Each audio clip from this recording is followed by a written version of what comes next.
E para a gente se preparar para o estudo de hoje, onde é isso aqui? Um prêmio para quem souber que lugar no planeta Terra é planeta Terra ainda. Onde fica isso? Que montanha é essa?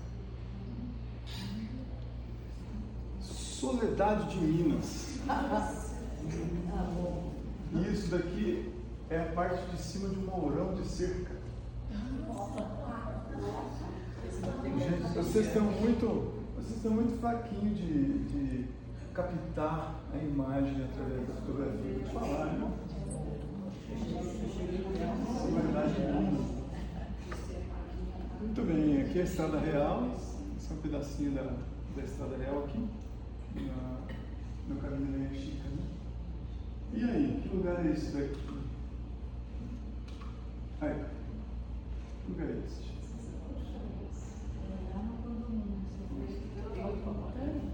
Como? Não. Não. Ô, gente, só tem um lugar no mundo que se parece com isso daqui. E é o mesmo lugar que tem essa cachoeira aqui, ó. Quem falou? Fragale. Cachoeira da Fragale, Itamonte. Então aquela foto anterior é Itamonte também, tá? Só que aquela foto é depois do Capanema.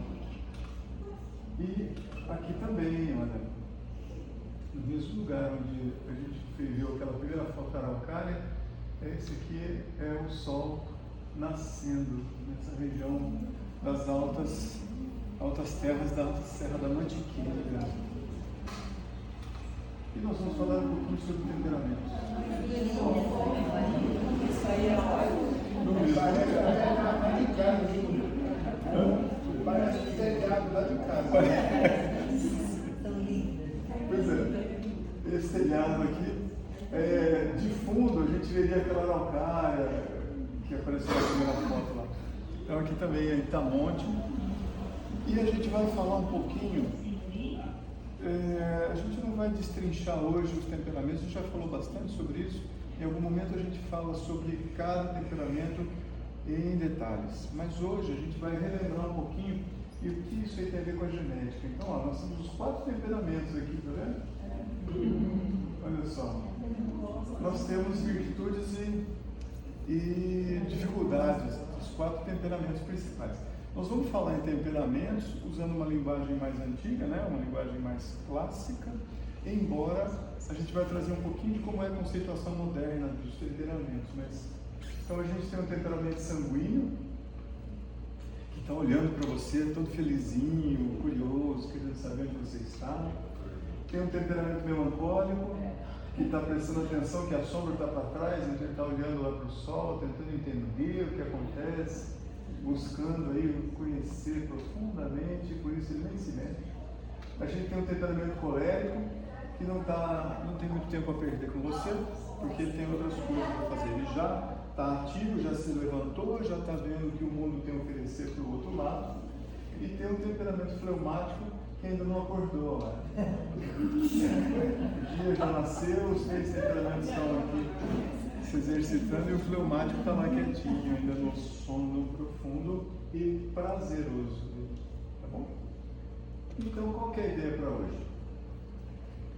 Eu vou citar algumas características, mas a ideia é fundamentar os temperamentos como ferramenta evolutiva. Através disso daqui, olha, reconhecendo as virtudes de cada temperamento, as suas e as dos outros. Tá? Isso aqui é muito importante, porque sem isso a gente fica patinando. E aflorar e desenvolver os demais temperamentos em você. Cada um de nós tem uma predominância de temperamento, de personalidade, característica, comportamento, por aí vai. Existe um predomínio, mas os outros temperamentos também existem em nós. Às vezes eles estão aquietados pelas nossas necessidades, pelas experiências da vida, às vezes eles realmente ainda não estão desenvolvidos. mas existem em nós. O ideal seria que nós tivéssemos um equilíbrio dos 4 temperamentos. Então a gente pode caminhar para isto, buscar um equilíbrio através do desenvolvimento dos outros temperamentos que existem em nós. Porque o que a gente vê no dia a dia é isso daqui, ó. A gente tenta sufocar as nossas tendências negativas, os nossos atavismos. Se você sabe qual é o seu temperamento, às vezes o que é mais comum é que você ou você libera demais o seu temperamento, se ele às vezes se torna uma ferramenta de defesa, e às vezes você tenta sufocá-lo e em vão, porque ele é uma tendência natural. Então, no lugar de buscar conter o seu temperamento, deixa aflorar os outros, enquanto você aproveita as virtudes desse que você já tem naturalmente desenvolvido. Tudo bem? Então, olha só que interessante, nós vamos tentar entender um pouquinho disso daí. Olha, isso não é uma linguagem nova para todos nós, tá? O temperamento colérico, ou tipo 1, sanguíneo, ou também chamado biliar, o sanguíneo, o nervoso, ou tipo 2, melancólico, ou atrabiliar, ou temperamento entristecido, né? Ou naturalmente, e o fleumático, ou linfático, ou temperamento branco, temperamento inerte. Cada um desses temperamentos aqui apresenta muitas virtudes, mas também apresenta algumas dificuldades, porque os temperamentos são uma forma da gente se expressar no mundo. A gente pode enxergar isso como uma tendência natural do próprio espírito dentro desse mundo de expressões materiais? Pode, mas ao longo dos últimos anos, muitos experimentos e estudos científicos vêm demonstrando que talvez as formas de comportamento elas sejam uma mescla da nossa tendência natural, porém com expressões genéticas, como herança direta dos nossos genitores, mas também indireta dos nossos avós, dos nossos antepassados. Isso tem muita relação com a palestrinha que a Lúcia deu esses dias atrás. E de encarnações passadas. Claro que sim. A gente vem como uma mistura desses ingredientes todos. A ciência vem demonstrando de forma muito categórica que existe uma herança genética. Como é que se descobrem essas coisas? Por exemplo, infelizmente, a ciência ainda é muito bruta, ela é muito pouco compassiva, vamos falar dessa forma. Então ela se usa ainda de material animal e de laboratórios para tentar entender um pouco da realidade que cerca a gente. Então, através de alguns estudos em animais, mas também estudos antropológicos, especialmente, olha só que coisa curiosa, com dados oriundos das vivências nos campos de concentração na guerra, tá? Então, um pouco disso e um pouco do que se estuda através dos animais, percebeu-se que determinadas dietas, determinados fatores de estresse e determinados momentos de convívio coletivo e social, você pode alterar a expressão genética. É mais comum isso nos espermatozoides. Lembram que nós já comentamos que a carga genética ela é produzida diariamente no homem, nos espermatozoides, e nas mulheres ela já é uma carga que vem de quando a menina ainda está intraútero, no seu desenvolvimento embrionário, tá? Mas, especialmente nos espermatozoides, essa carga genética é diariamente modificada. E aí sim, lembram das duas ondas de apagamento epigenético das lembranças, entre aspas, genéticas das vidas anteriores, mas também de caracteres tanto materiais quanto comportamentais. A primeira onda de apagamento genético é na produção dos gametas, é na gametogênese.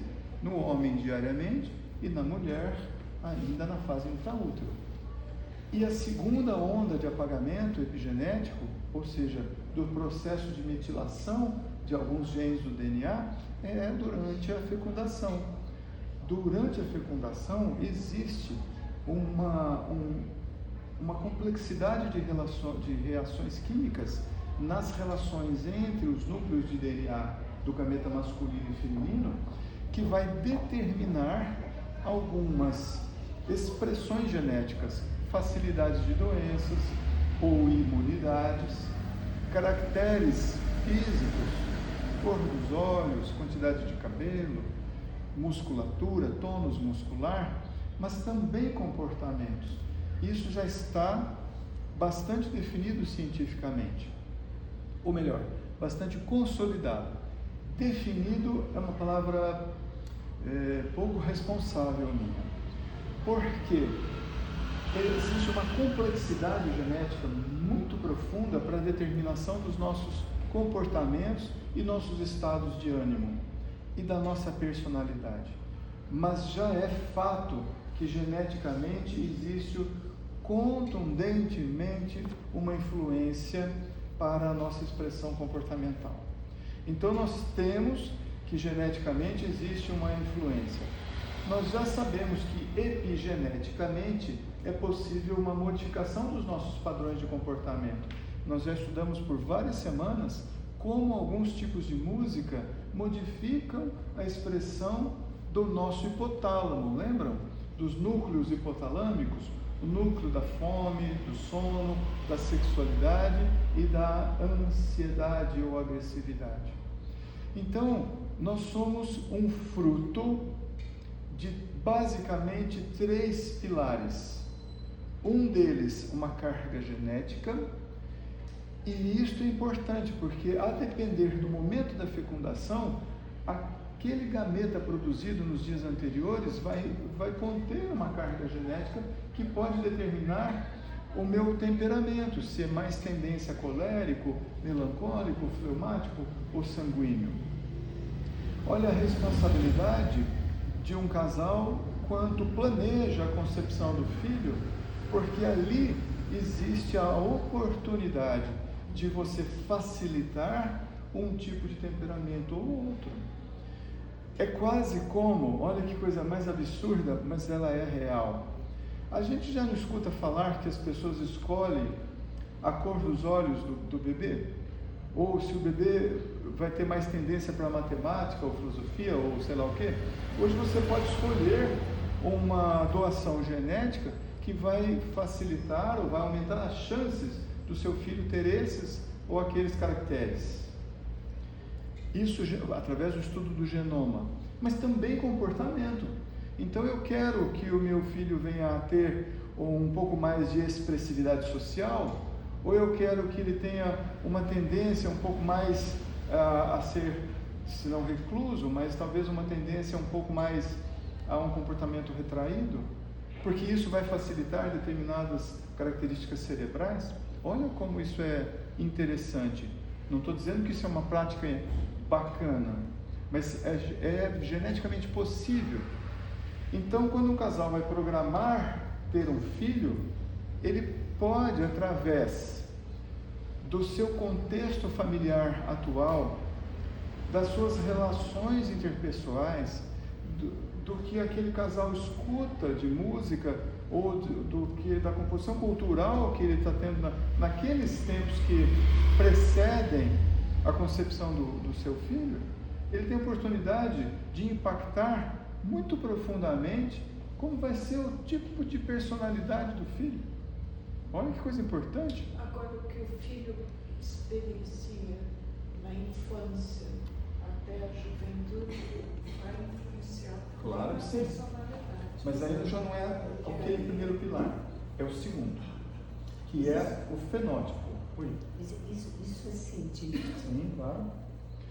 E o fenótipo, que é o conjunto de resultados que aquele ser vai ser a partir do ambiente que ele cresce. A Lúcia comentou para a gente sobre a importância da fase de imitação da criança no lar. Seja aquele lar familiar, seja um lar escolar, seja um lar da rua, adotivo. Mas esse conjunto vai ser a parte epigenética. São as coisas que vão influenciar e modificar o padrão comportamental. Então esse é o segundo pilar. O que a criança escuta de música na infância? A que experiências culturais ela é submetida? Hoje no Brasil, hoje em dia no Brasil, a gente tem uma oferta de padrões culturais bastante simplórios, para dizer de uma maneira talvez diferenciada, que a gente tem uma oferta muito grande de coisas simples e talvez até brutas. E a gente precisaria ofertar coisas mais sofisticadas. Tá? Então o segundo pilar é o epigenético. São as modificações a que nós estamos sujeitos a partir do contexto em que nós vamos nos desenvolvendo. Antroposoficamente, nos primeiros 7 anos de vida, mais ou menos os primeiros 7 anos, eu tenho uma relação muito direta com a matéria que veio da minha mãe. Então a gente já estudou um pouco disso, que existem muitas células e matéria mesmo, que veio das células e do que a mãe ofereceu através do cordão umbilical, do que ela comia e daquilo tudo que impregnava os nutrientes que a mãe estava oferecendo ao bebê. E aí, até os 7 anos, eu ainda vou ter átomos que são maternos. A gente já estudou um pouco disso, né? Depois disso, quando ocorre uma socialização plena na criança, quando ela passa a frequentar a escola, estou falando do ponto de vista mais genérico, né? Mas a criança passa a ter um estímulo muito maior das relações sociais e ela vai trocando um pouco do que havia dentro de casa. E geralmente os pais sofrem mais com isso, né? A mãe talvez muito mais, por conta das doenças da infância, do que faz os átomos, entre aspas, as energias da criança serem modificadas pela temperatura, pelas doenças e pela socialização. Então a criança vai modificando o seu padrão temperamental nessa segunda fase, nesse segundo pilar. Eu tenho o primeiro pilar genético, o segundo pilar epigenético, as influências do meio, ok? E eu tenho um terceiro pilar muito importante aí, que é o próprio espírito, a bagagem pregressa. Tudo aquilo que aquele espírito adquiriu nas suas vivências anteriores e que vai ser tão determinante para a formação do comportamento e do temperamento, porém, que vai entrar em um profundo conflito com esses dois pilares que estão materialmente determinando a tendência comportamental. Existem estudos mostrando que a criança é uma tela em branco do ponto de vista das suas más tendências. Ela tem uma bagagem espiritual, porém, se ela cresce num ambiente diferente, ela tem uma chance, como se fosse uma loteria. Ela tem uma oportunidade de modificar o seu padrão comportamental. Olha a importância, nós falamos na semana passada da importância extrema da educação, da figura do professor, porque esse professor pode conduzir um espírito que tem uma tendência A, que geneticamente recebeu uma carga B, e que na sua primeira infância teve um contexto C, para que ele, quando adulto, se torne um ser já espiritualmente maduro e, teoricamente, responsável pelos seus comportamentos e pelo espectro de consequências daquilo que ele oferece à sociedade. Tá dando para captar? Agora, olha só. Oi. Chama-se puro ignorante. Como é que essa bagagem Se expressa? Uma parte disso nós estudamos muitas semanas atrás, através das ondas de apagamento genético. É ali que acontece aquele apagamento das experiências de vidas anteriores, mas algumas escapam a esse apagamento. Então, toda vez que a gente dificulta o processo de metilação dos genes de DNA, nós estamos mantendo memórias anteriores. Sejam elas oriundas geneticamente dos pais, sejam elas oriundas das experiências anteriores. Porque o espírito que vai encarnar, através de uma programação encarnatória com aqueles auxiliares, nós já vimos até uma imagem de mais ou menos como é o ministério da reencarnação. Isso é uma figura, né? Mas em que oferecem aos cientistas espirituais, aos nossos irmãos do outro plano, uma figura de mapeamento genético para que eles determinem quais os genes vão sofrer mais ou menos metilação para apagar ou, ao contrário, exacerbar as características que aquela pessoa vai precisar ter. Sejam elas físicas, sejam elas patológicas, imunológicas ou comportamentais. Então é como se a gente tivesse diante da gente uma oportunidade de interferir positivamente no nosso comportamento agora, mas também em futuro. Lembrem-se, uma criança tem uma tendência sanguínea como temperamento. O adolescente tem uma tendência colérica. Pelo grau de irritabilidade que nós já estudamos no passado, ocorre por conta de um aumento da excitabilidade de alguns núcleos cerebrais, especialmente as vias hipotalâmico-corticais e aquelas que vão ao sistema límbico e que vão para a amígdala. Depois, o adulto, na sua fase madura, tem uma tendência ao temperamento melancólico. Ele vai atravessar episódios depressivos, entre aspas, de preocupação, que deveriam ser passageiros. E depois a pessoa tem uma tendência na melhor idade, uma tendência fleumática, pela natural diminuição do estado metabólico e, teoricamente, a tendência de maior liberdade do espírito, entre aspas, permitir mais a sua conexão com as artes, com as viagens, com a diminuição das preocupações com o dia a dia. Isso seria um modelo ideal. Tá? Porém, a gente insiste em atrapalhar um pouquinho. A gente, a gente achando que consegue controlar as coisas, a gente vai interferindo negativamente nisso. Tá claro? Tá dando para pegar a ideia? Então, os temperamentos são, na realidade, uma oportunidade de evolução, uma ferramenta evolutiva, mas elas têm bases. Bom, aqui eu coloquei só os tipos coléricos e aqui esses traços modernos. A gente já não usa, cientificamente, o pessoal não usa essa linguagem dos 4 temperamentos, mas sim características que na verdade se tornaram 5 em função da necessidade de aplicar a fisiologia cerebral aos comportamentos. Então, nos estudos de psicologia aplicados em laboratório, houve a necessidade de um argumento a mais para representar características psicofisiológicas. Mas os 4 temperamentos são, sim, atualmente, olha, o colérico tem uma alta reatividade, impulsividade, dominância, agressividade defensiva. Isso é uma característica. Pode parecer um defeito, mas na verdade é uma virtude, porque aquele espírito trouxe, através de uma bagagem genética e um contexto epigenético na sua primeira infância, especialmente, uma forma de se expressar que permite que ele desenvolva as coisas que ele combinou lá atrás que iria desenvolver, para ser de uma forma bem clara. É uma das ferramentas que ele dispõe. Um sanguíneo é extrovertido geralmente, ou naturalmente, super sociável, também bastante magoável. Ele tem uma natural motivação para se aproximar. Isso aqui, ó, a afetividade positiva. A gente já falou no passado que o sanguíneo responde ao toque humano, responde ao afeto.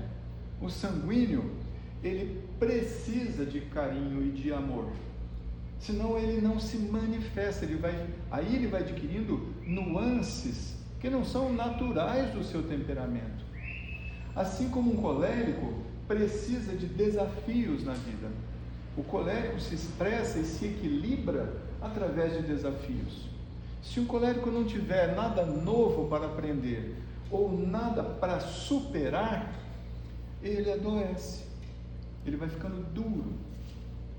Um sanguíneo precisa de carinho, precisa de relações sociais.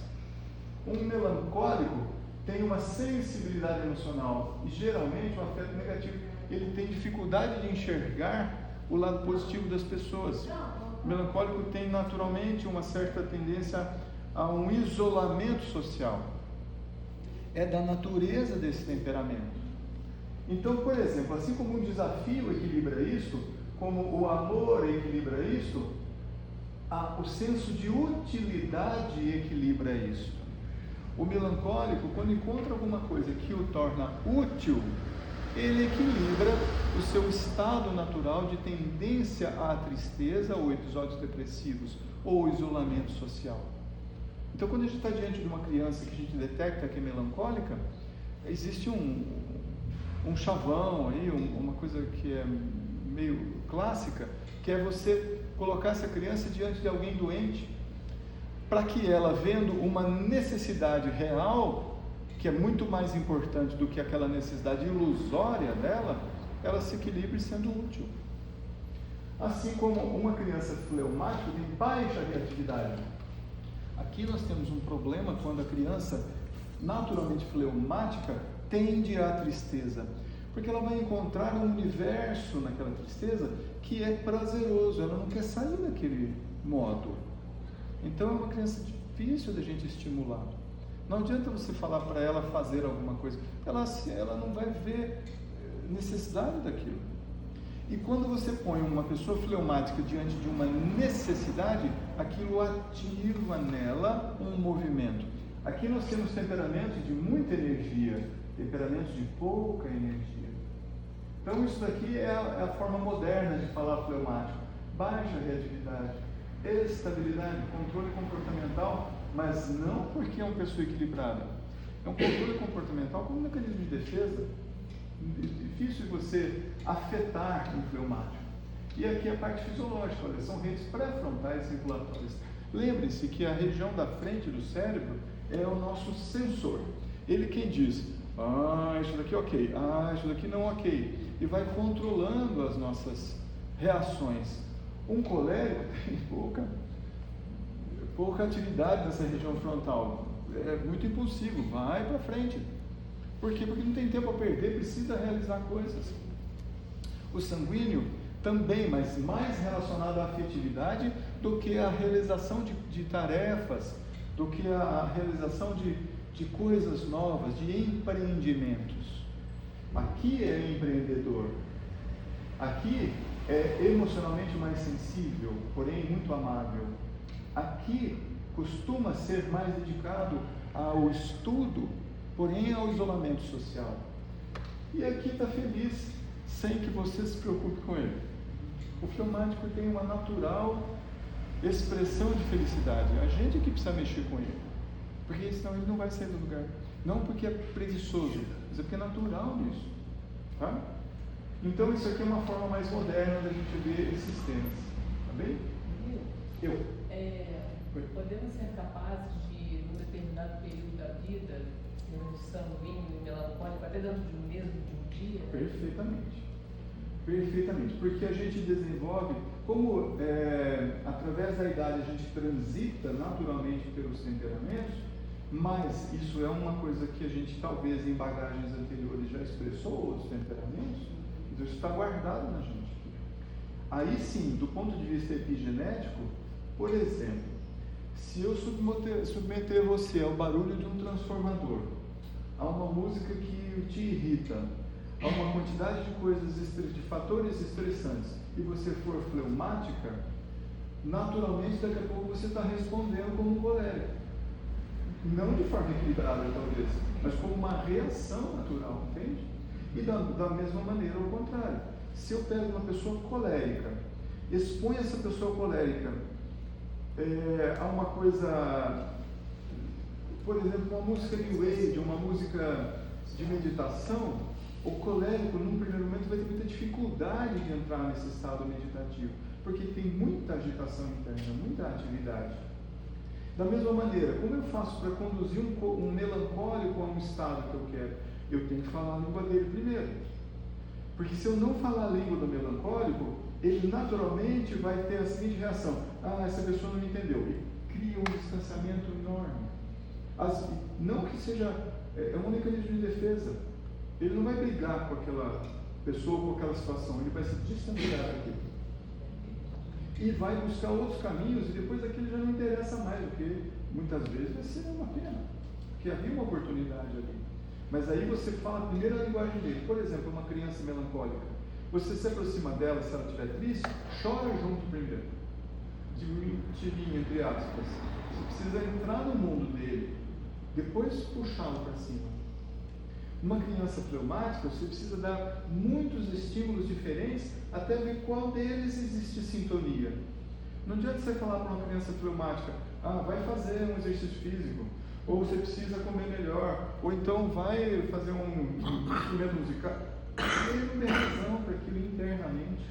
Então você oferece muitos caminhos e atenção para identificar aonde existe uma sintonia.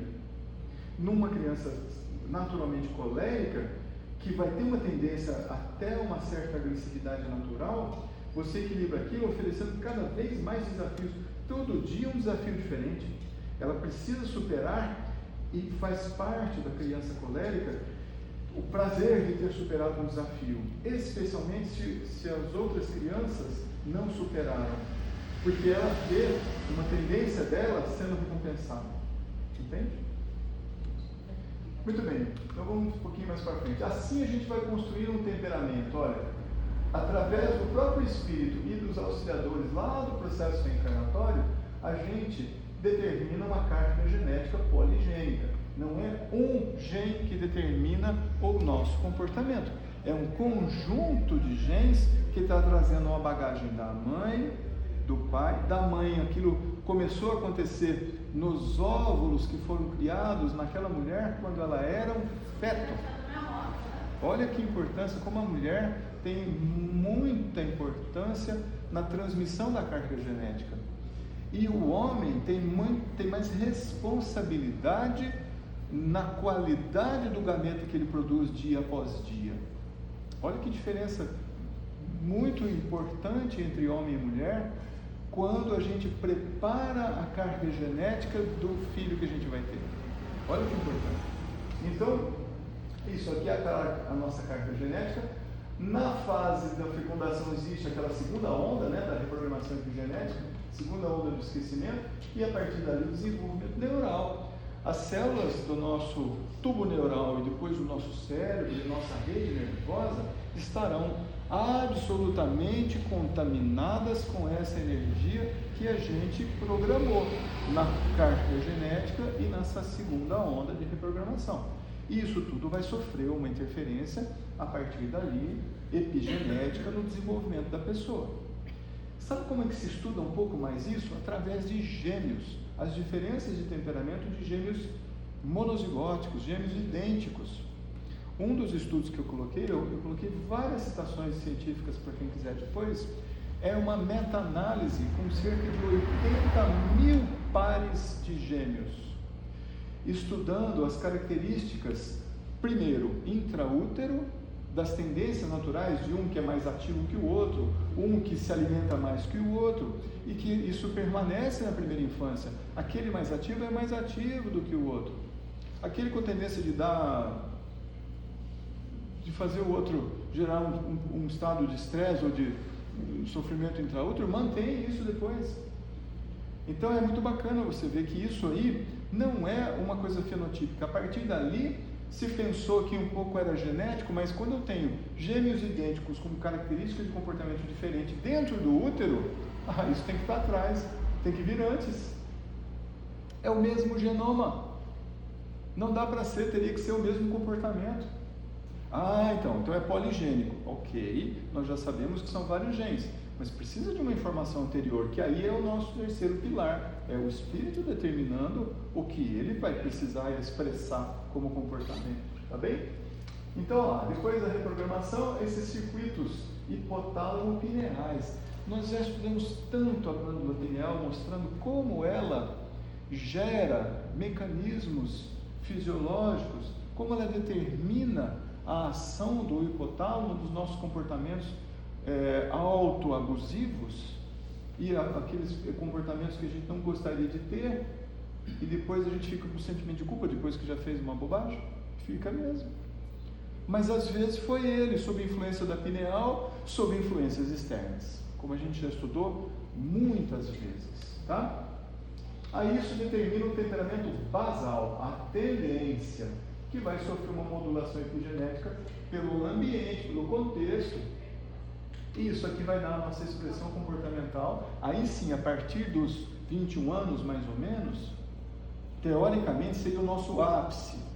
Porque a partir dos 28 anos, mais ou menos, inicia-se um declínio biológico, uma mudança de metabolismo, que hoje a gente, através dos estudos mais modernos, da medicina integrativa, a gente vai entendendo que pode ainda manter um equilíbrio para que a gente, quando precisar desligar o relógio, desliga de uma vez, não a gente fazer não a gente atravessar uma decrepitude que vai trazer sofrimento para a gente, porque o corpo está com a tendência de parando, vamos falar assim. Precisa a gente ficar bem saudável, tá bom? Então, olha lá, o hipotálamo, que recebe influência da pineal, ele é a interface entre o corpo, a emoção e o temperamento. Ele é um centro integrador, olha, neuroendócrino, autônomo. E aí tem um eixo muito importante que se estuda muito atualmente dentro da fisiologia, que é o eixo hipotálamo, pituitária, ou hipotálamo, hipófise, adrenal, que é o eixo do estresse. A gente, no estilo de vida ocidental, é muito submetido ao estresse. A gente devia aprender um pouco mais com os orientais, mas o que vem acontecendo é o contrário. Os orientais estão ficando estressados, porque adquirem o nosso estilo de vida de velocidade. Olha que coisa mais complicada. A globalização é interessante nesse sentido, tá? Aqui é uma coisa importante. Olha, o eixo do estresse. O núcleo paraventricular do hipotálamo, ele vai produzir o hormônio liberador da corticotrofina. Esse é o eixo, o hipotálamo, pituitária, adrenal, regulando a nossa reatividade emocional, a vigilância e a adaptação ao estresse. Quem é mais sensível a esse eixo HPA é o temperamento melancólico. E às vezes, isso daqui vai determinar uma hipertensão arterial, um diabetes, uma doença autoimune. E às vezes a origem estava aqui, um temperamento mal equilibrado. Tá? Por isso é importante a gente tratar essas coisas, não só para a gente ficar bem e não ter dor articular, não desenvolver obesidade, não é só por uma questão corporal, pensando em patologias que a gente vai desenvolver ao longo da vida, mas, ao contrário, para que a gente vá se educando e experimentando equilibrar os outros temperamentos, já pensando na próxima encarnação. Nós já comentamos sobre isso. Tudo que a gente faz agora é uma programação da próxima vida. A gente está ajustando e facilitando ou criando dificuldades que geneticamente serão atribuídas a nós numa próxima etapa, porque nós já vimos que isso passa como herança genética. Tá bem? Então isso aqui é um pouquinho mais focado aí em dois temperamentos, no colérico e no melancólico. Sistemas motivacionais. Esses sistemas de liberação de dopamina e de recompensa, esses são mais ativos no temperamento sanguíneo. Porque o sanguíneo, basta um sorriso sincero, um abraço, isso é até musical, né? Quem não gosta de um sorriso sincero, um abraço? Basta isso para um sanguíneo mudar a sua frequência, mudar a sua faixa vibratória. Agora faz isso para um melancólico, ele vai falar assim, está mentindo. O melancólico já é meio desconfiado por natureza.